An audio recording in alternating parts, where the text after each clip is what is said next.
Hi, welcome back to Rinki Doddamani YouTube channel. ಇವತ್ತು ನಾವು ಬಾದುಷಾ ಮಾಡೋ ವಿಧಾನವನ್ನು ನೋಡೋಣ. ಬಾದುಷಾ ಮಾಡೋದಕ್ಕೆ ಬೇಕಾಗಿರೋ ಇಂಗ್ರೀಡಿಯೆಂಟ್ಸ್: 1 ಕಪ್ ಮೈದಾ, ಆಮೇಲೆ ಚಿಟಿಕೆ ಬೇಕಿಂಗ್ ಸೋಡಾ, ಚಿಟಿಕೆ ಉಪ್ಪು, 1 ಸ್ಪೂನ್ ತುಪ್ಪ. ಹಿಟ್ಟಲ್ಲಿ ಇಂಗ್ರೀಡಿಯೆಂಟ್ಸ್ ಹಾಕಿದ್ದೀವಲ್ಲ, ನಾವು ಇದನ್ನು ಚೆನ್ನಾಗಿ ಮಿಕ್ಸ್ ಮಾಡ್ಕೊಳ್ಳೋಣ.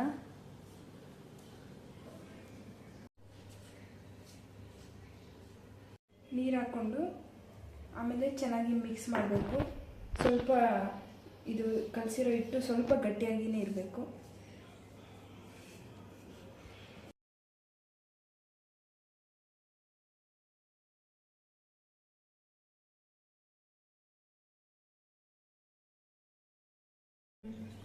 ಹಿಟ್ಟನ್ನ ಈ ಥರ ಗಟ್ಟಿಯಾಗಿ ಕಲಿಸ್ಕೋಬೇಕು, ಆವಾಗ ಬಾದುಷಾ ಚೆನ್ನಾಗಿ ಬರುತ್ತೆ. ಸಾಫ್ಟಾಗಿ ಕಲಿಸ್ಕೊಂಡ್ರೆ ಬ್ರೇಕ್ ಆಗೋ ಚಾನ್ಸಸ್ ಇರುತ್ತೆ. ಇದನ್ನು 10 ಮಿನಿಟ್ಸು ನೆನೆಯಕ್ಕೆ ಬಿಡಿ. ಈಗ ನಾವು ಸಕ್ಕರೆ ಪಾಕ ರೆಡಿ ಮಾಡ್ಕೊಳ್ಳೋಣ. ಪಾಕ ಮಾಡಲಿಕ್ಕೆ ಸಕ್ಕರೆ, ಆಮೇಲೆ 3 ಇಂದ 4 ಏಲಕ್ಕಿ ಮತ್ತು 1 ಗ್ಲಾಸ್ ನೀರು ತೊಗೊಂಡಿದ್ದೀನಿ. ಆಗಲೇ ಮೈದಾ ಹಿಟ್ಟು ತೊಗೊಂಡಿರೋ ಬೌಲಲ್ಲೇ ನಾನು ½ ಬೌಲ್ ಆಫ್ ಶುಗರ್ ತೊಗೊಂಡಿದ್ದೀನಿ. ನಿಮಗೆ ಜಾಸ್ತಿ ಸ್ವೀಟ್ ಬೇಕಾದರೆ ನೀವು ಫುಲ್ ಬೌಲ್ ಆಫ್ ಶುಗರ್ ತೊಗೋಬೋದು, ಇಲ್ಲಾಂದರೆ ½ ಬೌಲ್ ಆಫ್ ಶುಗರ್ ತೊಗೊಳ್ಳಿ. ನೋಡಿ, ಪಾಕ ಮಾಡಲಿಕ್ಕೆ ಪಾತ್ರೆ ಇಟ್ಟಿದ್ದೀನಿ. ಆ ಪಾತ್ರೆಯಲ್ಲಿ ನೀರು, ಆಮೇಲೆ ಸಕ್ಕರೆ, ಆಮೇಲೆ ಜಜ್ಜಿಟ್ಟಿರುವಂತೆ ಏಲಕ್ಕಿ ಹಾಕ್ತಾ ಇದ್ದೀನಿ. ನೋಡಿ, ಪಾಕ ಮಾಡಲಿಕ್ಕೆ ಪಾತ್ರೆಯಲ್ಲಿ ಸಕ್ಕರೆ, ನೀರು ಮತ್ತು ಏಲಕ್ಕಿ ಹಾಕಿದ್ದೀನಿ. ನೋಡಿ, ಎಣ್ಣೆ ಕಾಯಲಿಕ್ಕೆ ಇಟ್ಟಿದ್ದೀನಿ. ಈಗ ಹಿಟ್ಟು ಚೆನ್ನಾಗಿ ನೆನೆದಿದೆ, ನಾವು ಬಾದುಷಾ ಮಾಡೋಣ. ಈಗ ನಾವು ಈ ಹಿಟ್ಟಲ್ಲಿ ಚಿಕ್ಕದಾಗಿ ರೌಂಡ್ ಮಾಡ್ಕೊಳ್ಳೋಣ.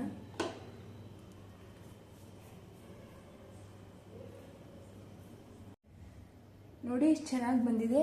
ರೌಂಡ್ ಶೇಪ್ ಆಗಿ ಈ ಥರ ಮಾಡ್ಕೊಳ್ಳಿ. ಸೆಂಟ್ರಲ್ಲಿ 1 ಹೋಲ್ ಹಾಕ್ಕೊಳ್ಳಿ, 2 ಸೈಡ್ ಹಾಕ್ಕೊಳ್ಳಿ. ಈ ಥರ ಬರಬೇಕು. ನೋಡಿ ಎಷ್ಟು ಚೆನ್ನಾಗಿ ಬಂದಿದೆ.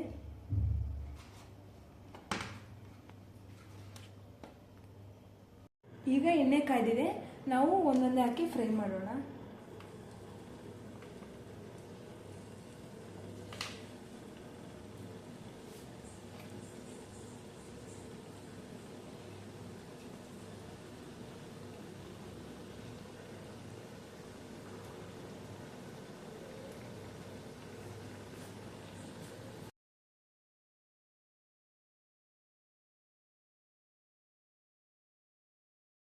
ನೋಡಿ, ಚೆನ್ನಾಗಿ ಫ್ರೈ ಆಗಿದೆ.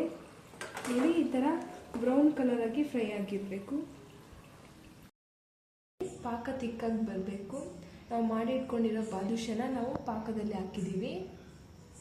ಇದನ್ನು 30 ಮಿನಿಟ್ಸ್ ಆದಮೇಲೆ ಸರ್ವ್ ಮಾಡ್ಕೊತೀನಿ. ಚೆನ್ನಾಗಾಗಿರುತ್ತೆ. ನೋಡಿ ಫ್ರೆಂಡ್ಸ್, ಬಾದುಷಾ ಎಷ್ಟು ಚೆನ್ನಾಗಾಗಿದೆ. ನಾನು ಗಾರ್ನಿಷ್ಗೆ ಬಾದಾಮಿ ಹಾಕ್ಕೊಂಡಿದ್ದೀನಿ. ನಿಮಗೆ ಬೇಕಿರುವ ರೆಸಿಪಿನೆಲ್ಲ ಕಮೆಂಟ್ ಸೆಕ್ಷನಲ್ಲಿ ಕಮೆಂಟ್ ಮಾಡಿ. Thank you.